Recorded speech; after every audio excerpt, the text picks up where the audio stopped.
Assalamualaikum warahmatullahi wabarakatuh. Selamat siang. Bagaimana kabarnya hari ini? Semoga semuanya dalam keadaan sehat.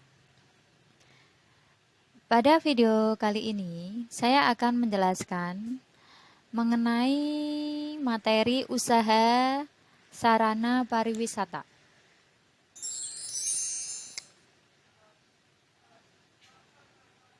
Yang dimaksud usaha sarana pariwisata itu adalah berbagai bentuk usaha yang dikembangkan terkait berbagai sarana yang diperlukan untuk mendukung kegiatan wisata selama di destinasi wisata. Usaha sarana pariwisata meliputi kegiatan pembangunan, pengelolaan, penyelenggaraan wisata. Ini sudah diatur di dalam Undang-Undang Nomor 9 Tahun 1990, Pasal 22. Selanjutnya, usaha sarana wisata, jika dilihat dari peranannya, itu dikelompokkan menjadi 3 kelompok. Yang pertama, kelompok sarana pokok pariwisata. Kelompok sarana pokok pariwisata ini terdiri dari perusahaan yang kehidupannya tergantung pada arus kedatangan wisatawan domestik atau mancanegara. Sementara kelompok yang kedua, sarana pelengkap pariwisata. Itu adalah perusahaan atau tempat yang menyediakan fasilitas untuk rekreasi sehingga berpengaruh terhadap kunjungan wisatawan. Kelompok yang ketiga, sarana penunjang pariwisata. Di kelompok yang ketiga ini, terdiri dari perusahaan yang memegang sarana penunjang dan sarana pokok pariwisata, yang tujuannya membuat wisatawan lebih lama tinggal dan banyak membelanjakan uangnya di destinasi wisata. Selanjutnya, contoh usaha sarana wisata. Berdasarkan kelompoknya tadi ya. Untuk sarana pokok pariwisata, contohnya itu akomodasi, restoran, perusahaan perjalanan atau transportasi, objek dan atraksi wisata. Sementara sarana pelengkap pariwisata, contohnya kolam renang, lapangan golf, lapangan tenis, lapangan basket. Untuk yang ketiga, contoh dari sarana penunjang pariwisata, bioskop, karaoke, gedung teater, kafe, dan mall. Selanjutnya, jenis-jenis usaha sarana wisata. Yang pertama, sarana akomodasi. Yang dimaksud akomodasi itu adalah tempat tinggal sementara bagi wisatawan di daerah atau negara yang dikunjungi, atau bisa juga disebut sebagai bangunan dalam bentuk apapun yang memiliki kamar-kamar tidur untuk menginap, baik dengan tambahan pelayanan makanan dan minuman ataupun tidak.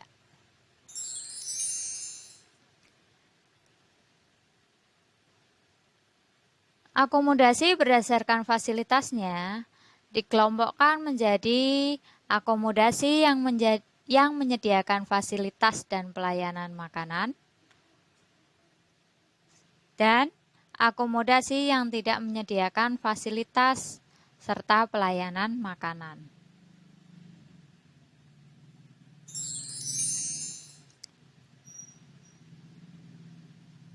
Untuk hal-hal yang perlu diperhatikan agar wisatawan aman dan nyaman selama menginap, yang pertama itu adalah peningkatan kualitas pelayanan, kedua penyediaan fasilitas yang memadai, dan yang ketiga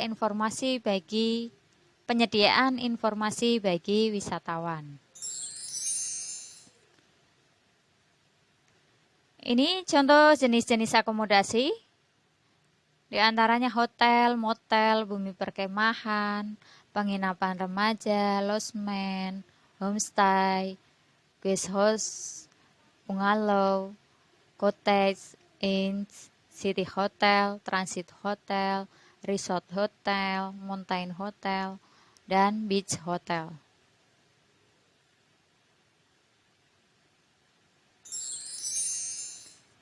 Selanjutnya berdasarkan sistem harga kamar, ini hotel dibedakan menjadi 4 ya. Ada yang disebut American Plan, itu hotel yang harga kamar sudah termasuk 3 kali makan. 3 kali makan di sini adalah makan pagi, siang, dan malam.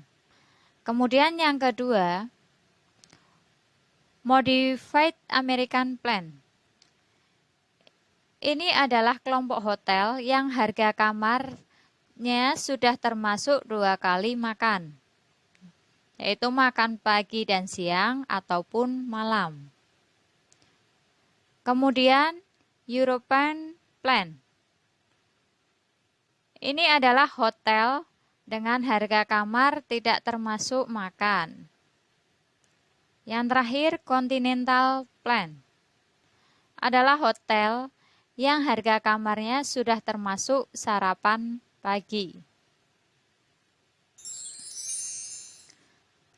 Selanjutnya,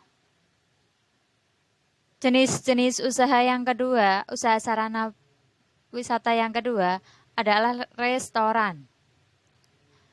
Restoran itu merupakan tempat yang menjual makanan dan minuman kepada khalayak, pada penduduk lokal maupun penduduk yang datang dari tempat lain, termasuk wisatawan. Ada 3 kategori restoran,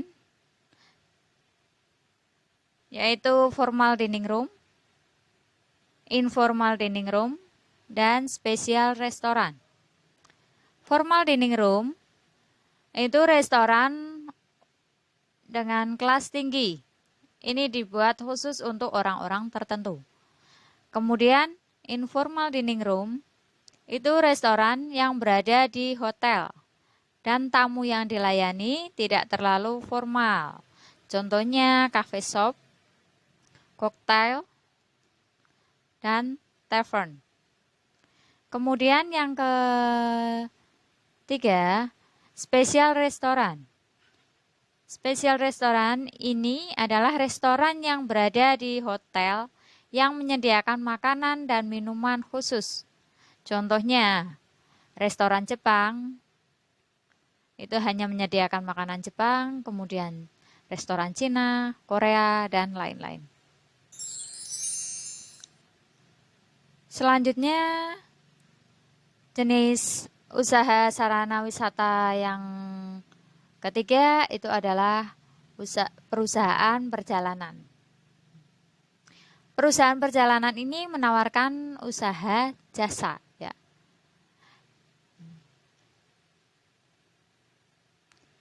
Perusahaan perjalanan itu mempersiapkan atau mengurus perjalanan seseorang dengan segala kebutuhannya, memperoleh informasi dan menerima pengaturan perjalanan baik melalui darat, air ataupun udara, dan mendapat imbalan atas jasa pelayanan yang telah diberikan.